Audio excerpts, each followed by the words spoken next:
And you have his badge, right? I do. That shield became mine once I started with the police department, and I still have that now. Wow. So the 2218 is mine, and the 296 is his detective shield. And attached to the silver chain on the detective shield is his detective ring. On February 15th, 1990, Detective Dennis Wustenhoff of the Suffolk County Police Department in Long Island, New York, was murdered as he entered his unmarked undercover police car. Dennis was an undercover narcotics officer working in the area and had been in this assignment for some time. The cause of death was an extreme trauma as the result of a pipe bomb.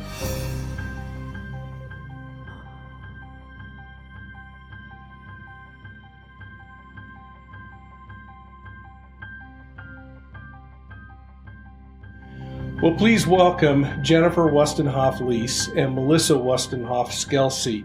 They are the daughters of Detective Dennis Wustenhoff.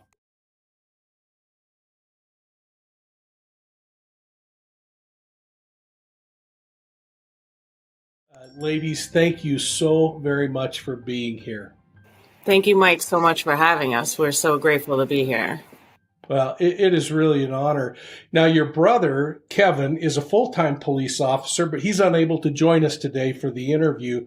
But I know that you'll be able to speak for him in some way. So thank you. And then it was just like growing and growing, and all these people, like, you know, along the way being like, what do you mean? This isn't solved, you know? And now, like, all the feelings that we've been feeling all along, we're learning all these other people have similar feelings, or, you know, confused, or they don't understand. What do you mean this isn't solved? Or, you know, even if it's a complete stranger. I mean, there's plenty of people we know on the page, but there are so many people that we've met through the page, you know, whether they were local and, you know, local, or just a police officer, or a local neighbor, or someone out of state that's just intrigued by this and they don't understand, you know, or they just came across it. Like, there's just such a variety of people there with kind of all the same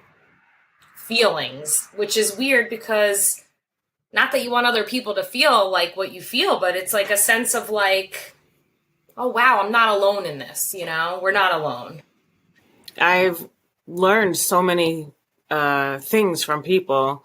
I didn't really realize until now how many people were affected, as my sister was describing. You know, I even learned as recent as just a couple weeks ago that there were other families the day that it happened that were pulled out of their jobs, and their children were pulled out of school, and they had bomb sniffing dogs at their houses, and they were afraid. And I literally just found this out. So it reaches so many people, and we were young, so we didn't really think about it in that way, because we were just being sad or fearful or angry. And it affected the neighborhood. It affected the local businesses. Our teachers have memories, our friends' parents. And I now can sort of reflect on the size of what happened and realize that it is a big deal that this happened, and it is crazy that it's unsolved. The first question we ask is the whodunit. And really what we should be asking is, who is the victim and why did they become a victim? And your dad, ladies, was Dennis Wustenhoff, a military veteran who served in Vietnam. He did well in school. He goes into the military. He serves faithfully in the military. I know that he got a Silver Star, but I think I read that your dad was also injured. So I don't know if he received the Purple Heart at all when he was in Vietnam, but he was also exposed to Agent Orange. And then through all of this, he gets put into military policing, which just turns on the light switch to become a cop when he gets home. What else can you tell us about your dad? Well, you mentioned that he was affected by Agent Orange, so he did develop cancer. I have some vague memories of him going through what I now know was his chemo. I can remember him being sick or going to the hospital. What I didn't know then, but I know now, is that he was very dedicated to his job. He never took a day off during all of his chemo. He would just work it around his work schedule or weekends or whatever he needed to do. You know, he did love his job so much. And then as a result of recovering from cancer, he decided that he needed to stay in shape. So he became an avid runner. He ran every day. He ran in races. You know, I think they were like 10K races, you know, not like the New York City Marathon, but, you know, everyone in the neighborhood would see him running all the time. So he was known to be a jogger in the neighborhood. You know, there's a bunch about him that people don't realize that we do start to talk about in these last few years. He loved to go hunting. We had many a meal that he hunted. We had deer, we had goose, we had boar. But he was a dad who was deeply involved in the family, wasn't he? I mean, you kids, he wasn't a missing in action dad. He was at home at night and doing stuff with you. You knew like he had an important job, and everybody knew that, even like our friends, and like he was like the cool dad, or maybe at least I just thought that he was the cool dad, but it always seemed like everybody kind of like felt that because he was like cool. He was, you know, he had this like cool job, but he also was like joking around all the time, whether you were, you know, one of our friends at that age, you know, young kids, or, you know, joking around to other adults. He was always, you can ask anyone that knew him, they would say that he was like the life of the party, center of attention, jokes, pranks. I know he, you know, I know that he's pranked people a lot of times, like at work. Maybe Ray would remember some of that, but, you know, he was very, you know, deep in his job, but very, you know, much into his family. You never, at least I didn't feel this way. I never felt that he was, where's daddy? We're missing out, you know? He made sure to show up to your concerts, your game, your baseball game. You know, maybe he was a little even too rowdy at the game, right, Jen? Like, you know, he would be the one that's making it known that he's there. Like, he's going to root for Jen when she's playing on her, whatever, volleyball, basketball, you know? So he was there. He went to the recitals, you know, I never felt that. I don't, from my understanding, my sister, my brother never felt like, oh, daddy wasn't there. He was there no matter what. He made it work. So now I want to take you to the night before Dennis's death, and it was Valentine's Day, 1990. And your dad proved what kind of a dad he was, Melissa, because this was one more example where he could have been out with a CI or buying dope somewhere, but he chose to stay home and go to a daddy-daughter Valentine's dance. What does that mean to you?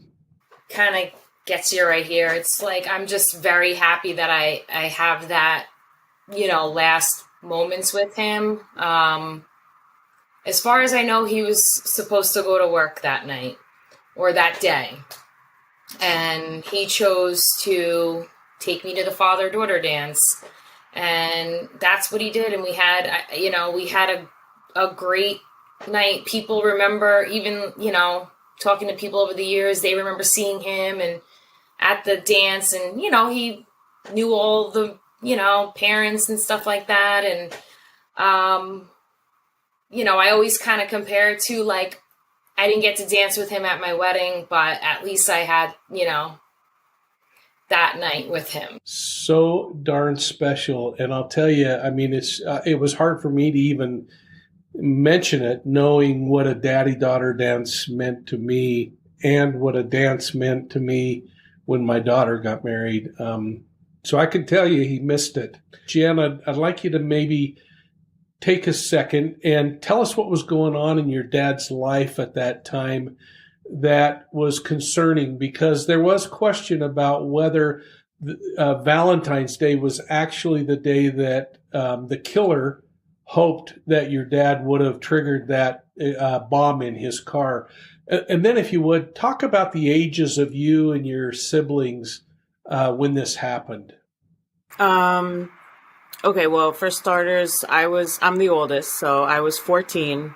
My brother Kevin was 12, and my sister was 10. So we were all pretty young. My sister being 10, that I hate that part. But when I do think about that, we think for Valentine's Day, based on who the prime suspect is, it makes sense. And just knowing that I walked to school every day and I walked right past the car.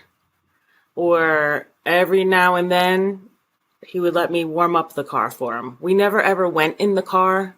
He kept it strictly for work, always. I don't think we ever rode in any of his police cars ever. So whoever did this did know that we would never be in the car. But it was parked out front of the house, so we walked by it every day. So I do think you would actually go out and sometimes start it for him. I mean, that's pretty close to home for you. Yeah. I mean, not on the regular, but occasionally, because I was, I guess, getting older, and that was exciting for me. Oh, can I start one of the cars and warm it up for you guys? I felt like I was cool, I guess. I don't know. But to think that, what if it was that day? Or, what if when I walked by the car that day, if I bumped into it, I mean, I would walk down the driveway and walk past the car. I don't know, maybe what if that happened? And it would scare me a lot for a long time. But I do feel that the person or persons who did this got what they wanted. So I don't have the same fear today as I did then. But it is pretty scary to know that there was a bomb sitting out in front of my house for, I don't know, a day, 2 days, 3 days. Who knows? We don't. I know that in reading the newspaper accounts that a neighbor actually saw one of the suspects, the primary suspect in this case, in a vehicle that was very similar to a vehicle driven by the suspect in this case, including an exact match on the license plate. But that was a day or two before, so that actually put children playing and others at risk in that neighborhood for a couple of days. What do you remember about that? And then I think it's really important to call out sometimes the elephant in the room about why you think that vehicle was targeted. Okay. And he was having an affair with the wife of at the time, Nassau County police officer. And Nassau County is the bordering county to Suffolk. So it's really, very close. So he was having an affair with this guy's wife. And there were actually testimony of former partners that even suggested that he had made death threats as he learned, this suspect in the case. But didn't one of your neighbors actually identify a vehicle that had a matching plate in the neighborhood? I mean, so that's one of the things is they see that vehicle. I'm not exactly sure of date, time. I'd have to kind of look back at things. There were some other instances where people thought maybe they saw him at, the gas station. So there's kind of two different times. One is where they think they see that vehicle driving on a street close to our house at the time. And then a separate time where this I'm not sure if she was I don't know exactly where she lived, this person, but they, she saw him at the gas station. I think it was the days before, like leading up to. If I understood what I've read, you kids were in school, your mom was working, and your dad goes out. He gets in the vehicle to go to work, starts the engine, which, or no, he doesn't even start the engine. I think the bomb is detonated by him sitting on the seat. So there's some kind of a compression switch, but nonetheless, the bomb doesn't kill your father, but the trauma from a bomb blast is so horrendous that I think I even heard Kevin speaking once when he talked about the fact that the medical examiner reported just the blunt trauma that it caused to your father. But it really injured his lower extremities a lot, and he was saved at the scene and taken to the hospital, and they were able to keep him alive and long enough to get you kids out of school. As the oldest child, Jen, this is a huge responsibility that falls on, sadly, the oldest kids to kind of help mom hold things together. But talk through what happened, where you were, and how that final chance to visit with your dad was before he died. Well, I was in ninth grade, and I remember that I had just changed for gym class, and I went and I sat down in my spot.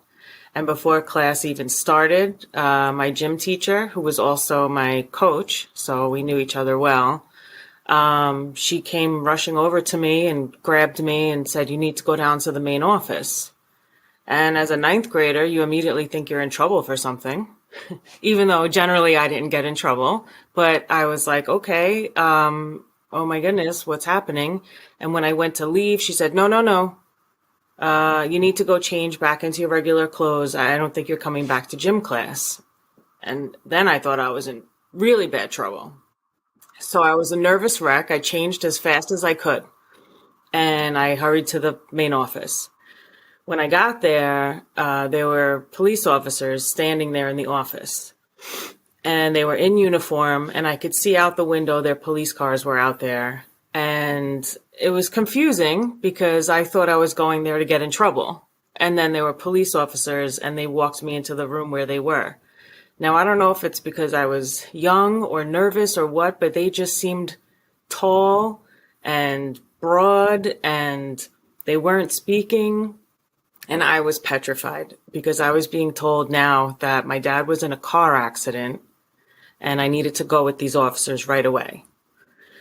So I was like, okay, a car accident. All right. So I get in their car. Actually, they had, shortly after I got to the office, they called my brother. We were in the same school. We were in middle school. They called him down. I think he had a similar feeling or reaction when he saw the officers, and we were just confused. So we got in the car, in the backseat of the marked police car, and we drove high speed, lights and sirens, and the car actually drove us right past my neighborhood, and I could see up the streets. I don't think they meant any harm by it, but I could see the yellow tape, the police line, do not cross. We then proceeded to turn down another street because at this point we were heading to my sister's elementary school to pick her up. And I could see more tape and I could see lights, but I was like, wow, that seems like a lot for a car accident. And our neighborhood was really very quiet, slow moving vehicle type neighborhood. A car accident of any magnitude would have been surprising. So we are now just scared and confused, and we get to my sister at the elementary school, and I'm not really sure what they told her. I think the same. And then she got in the car and sat on my lap, and she was crying and upset. And we just went super fast, lights and sirens, to the hospital. And they brought us straight to the emergency room area where they normally have ambulances pull up. And I just remember seeing a sea of faces. Honestly, it's a blur. I just remember just seeing a bunch of people there I've learned it was, fellow officers and things of that nature. And while this was all happening, they were simultaneously picking up my mom. She was working at another school district. Another school in our same district. They were also picking her up, lights and sirens, going to the hospital. So we were separated from her for a little bit. And then when we got there, it was just chaos and fear, and we finally got with our mom, and we were there for a little while before we found out what happened. I can remember the doctors or the surgeons or whoever sitting us down at this conference table, and they just told us with my mom there. They said it was a car bomb. A bomb blew up in front of your house. And it really didn't make sense. If I even think back to it now, it didn't make sense. My mind went to a movie, and I was like, a what? A bomb? And I've said this before, but it still didn't occur to me that he would die. I just thought, okay, well, he's in surgery, and it might be a little while, and, I can't wait to see him later, and, make sure everything's good, and geez, he's probably going to be here for a little while, maybe overnight for a few nights. Like, I really didn't understand it. And then, later on, we found out that he passed, and my mom screamed in the hallway, and that's how we knew. Melissa, you would have been in about the 4th or 5th grade. What was your experience? It was, February, so it was cold and gray, and we didn't go out for recess at that time. So my class had joined up with the other classes in the grade, and we were watching a movie inside one of the classes. And I was, like I was saying, talking to some of my friends next to me, as I always did. And, I got called out of the classroom by one of my teachers, and I thought for sure, like, unlike Jen, who I was, getting in trouble for talking quite often. I wasn't a bad kid, but I was known as a chatty Cathy type. I just couldn't resist chatting. So I thought, okay, here we go. I'm getting in trouble. And then my teacher kind of pulled me over to our classroom and said, you have to get your stuff, and Dad's been in an accident. And I was like, well, what do you mean Dad's been in an accident? Like a car accident? And I just remember like already feeling like inquisitive, like I don't understand this. What do you mean an accident? Like car accident? And he's like, yeah. And I said, where? He said, yeah, somewhere near your house. And looking back, I could tell he was trying to brush me off a little, but also kind of, I had a good relationship with him. He was such a great and caring teacher. And, I just remember standing there and, him helping me put my backpack on and feeling so small. And then him saying, we got to go downstairs and wait. And I don't really remember, too much explanation of that because, obviously that day my brain blocks out a lot of things, but, I just remember like not understanding and him saying, okay, we have to go down to the office. And I'm like, okay. I don't think at that point he said police officers are coming to get you. He was just kind of like, let's go wait in the principal's office. And I remember thinking like, oh my God, like no one ever goes like in this room. I never saw this room before in the school, and I'm waiting in this room. And all of a sudden these police officers show up and I'm like, I just remember I was crying hysterically. Not understanding what's going on, feeling scared. Obviously, like something like this happens and you're not with your family, you're not with your mom, your siblings. And, and I remember saying to him, because it's my teacher, like, I want you to come and you come with me or whatever, and he, he was like, okay. And so the police officers come in and get me. And like Jen says, think the same kind of thing, thinking they were like so big, but I wonder where those cops are now. They're probably not that big, but like them seeming just like, dark uniform and getting into the back of some police car and then getting in the police car and my brother and sister are in there. What do you mean? Like, it was just every like step of the way was just getting like weirder and worse, and questions, and why are they in this car already? And I just remember, crying hysterically, and Jen, like she said, holding me, and her just saying like, don't worry, everything's going to be okay.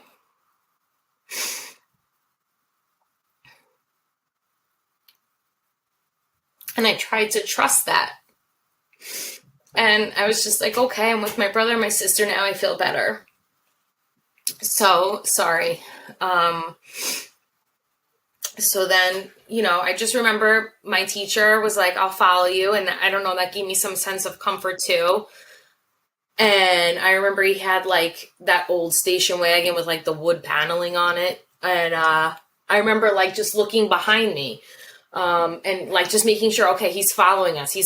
We're going to the hospital, and just keep looking back. And now we're, in like a regular residential neighborhood, and I'm like, okay, he's still behind us. So now we get on kind of like, we finally get on to like Nichols Road, which is like I don't know what you want to call it. It's kind of a highway, faster speed, no traffic lights type of there's little exits on and off or whatever.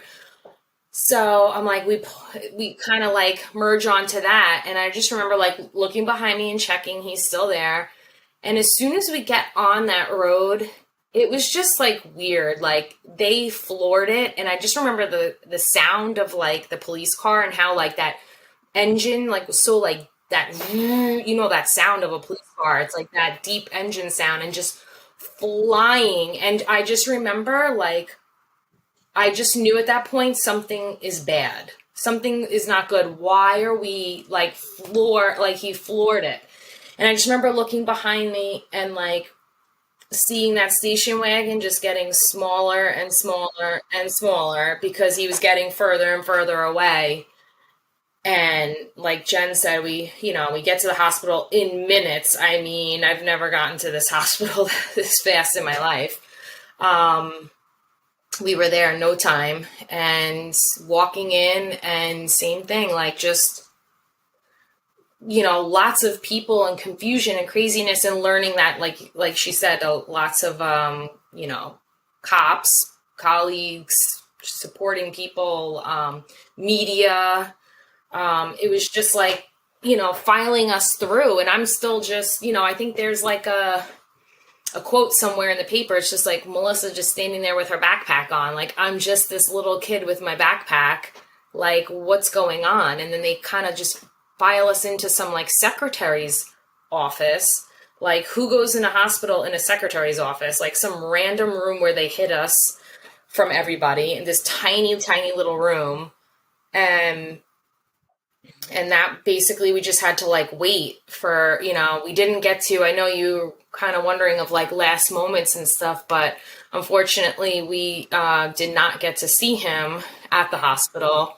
And, we just kind of waited and waited for there. And that's kind of like a key thing that I like to point out. And on the page, we talk about like how, it's like 3 hours from the time that this bomb goes off to hit him dying. And a lot of people don't know that there were 3 hours that he was alive. There was 3 hours that he was alive. And he was aware of what happened to him. And that's like something my brother, he was conscious. He was, pulled out of the car by a neighbor who, tried to save his life. Just craziness there, but he was alive for a little bit, and he knew like what happened to him. And, that's the sad part. I'm glad he got, to kind of say some words and things like that and express his feelings and whatnot. But, he was alive, and he died in a very painful, kind of horrific way. He didn't just get shot and he died instantly. My brother talks about this, about how pieces of the car were in his body, and it's kind of gruesome and gross and horrible to talk about. But that's important for people to understand that somebody kind of planned this and chose this kind of ending for his life. Yeah, it was incredibly violent.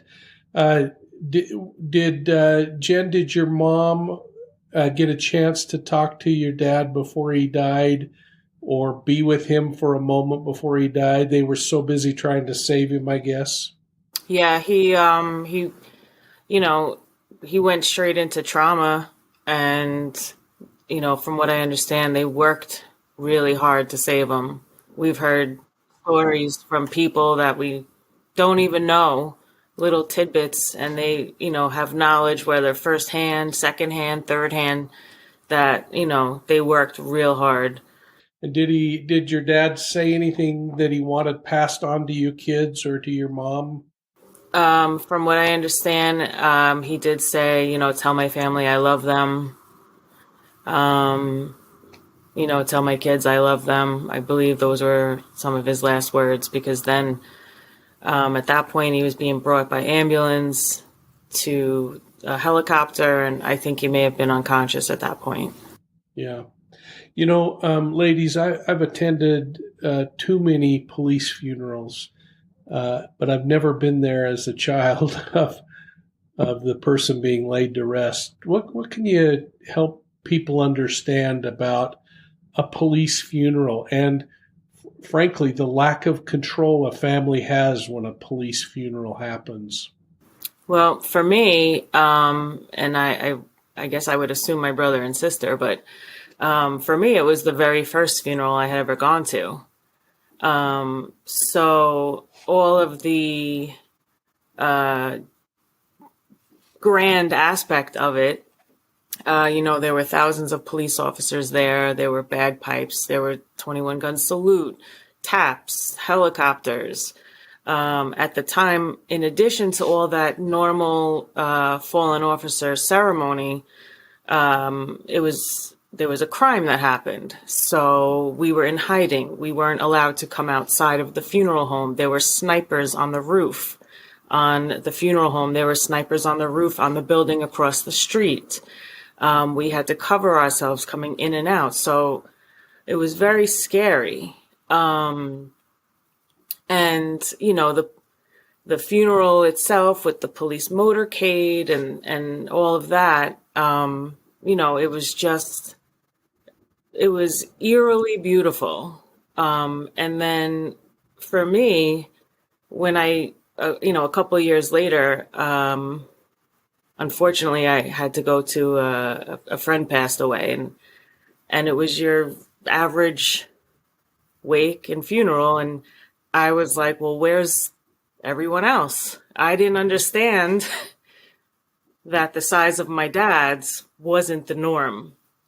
And for its time, it was quite a sizable funeral, and it was front page news every day. And those types of things were confusing. We were trying to digest and process our sadness. And at the time we had fear, and, it was just a whole new world for us. We had to.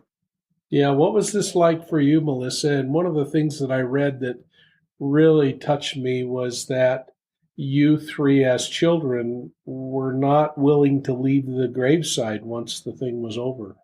I personally don't remember that specifically, because like I said, a lot of it is just so, it makes me upset because I feel like I should remember some things, but I also think my mind kind of purposely like erases things and blocks it out so I don't have to remember that. But I do like the same kind of memories that Jen has, feeling like, wow, holy cow. Afterwards, realizing, there was like 5,000 cops, or, and that was just, at one time. But throughout the week, like family and friends, the line was just it was just crazy. I mean, it's weird because it felt overwhelming, and you knew it was a lot of people, but like you didn't know any difference. So it's like you had nothing else to compare it to, but you knew it was something was different. And,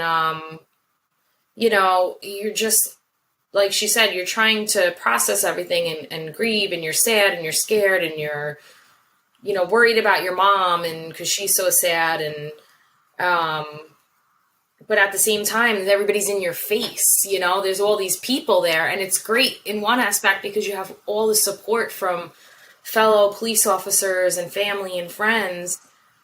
But like, it was always like there was somebody there. Like even going back to school was just like, I remember walking in the lunchroom after returning to school and feeling like, I mean, maybe people weren't looking at me, but I felt like they were. Like I literally felt like the whole cafeteria was looking at me, and maybe some were, and they probably felt bad, but I just remember feeling like, oh, what is everybody, thinking, and, feeling, it was just very, very strange. And something like that happening to you so early on too, it just sticks with you. Anytime you hear a bagpipe or a helicopter going over, it's weird. It's like I have this weird obsession with helicopters. I don't know why. Like, I don't know, but it's the sound just reminds you, it brings you to a place where you were so like, freshly wounded. So all those sounds and smells and things like that, it's weird. It just stays with you forever. Like it happened, yesterday. Something really special happened for your brother, Kevin, who went on to become a Suffolk County police officer. A few years ago, he was awarded your father's shield. Can you talk a little bit about that? Well, he, like you mentioned, he's a Suffolk County police officer. He had always wanted to follow in our dad's footsteps. So when he got on the job, the whole family was, of course, very proud of him. And, he does well, and we wish for his happiness and safety on the job always. But at one point in time, he was able to have or receive my dad's badge, which he now wears to this day. So he doesn't just wear, though, my dad's badge number. He wears my dad's actual badge. So they did have a ceremony for it at headquarters, and my mom was able to pin that on him herself. And so that's something that makes, us all proud that he can have that, to wear. That is such an amazing and wonderful story to both Melissa, Jen, and to Kevin.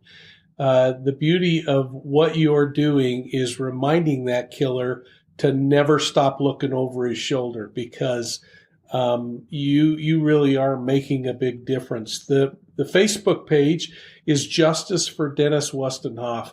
And folks, I hope that you will all go to Facebook and sign up and join that group.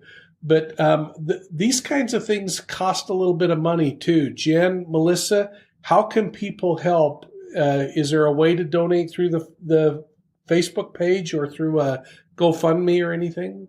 With the reward right now, it's kind of like combined through different parties' efforts, like Crime Stoppers, the Suffolk County PBA, the Suffolk County SDA, and the Suffolk County SOA, along with some private donors. So there's people that can choose to kind of donate in that aspect. We're trying to kind of figure out a different, if we kind of add to it that in that way, or we're still working out the kinks on that to see if we can kind of raise that reward money. Like Ray said, all it takes is just, there could be someone that's got that little bit of information, and maybe their life is in a challenging place right now, and that's enough for them to give their tip and just move away, and whatever they got to do, pay off their bills and get out of here, like whatever.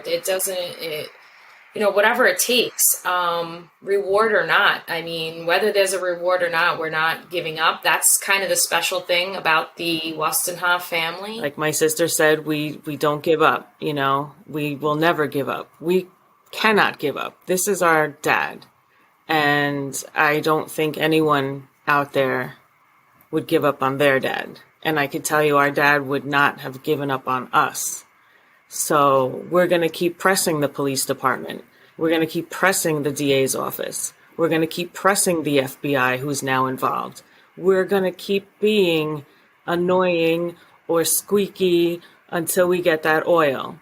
And that's what we have to do for our dad. And we think they're starting to get it. But also, as you mentioned, we hope the person or persons who did this can't sleep at night, maybe just a little bit, because they're always wondering, is tomorrow the day? Is tomorrow the day that they get me? Because we're not going to stop till that happens. So Mike King is working with you guys now as well, right?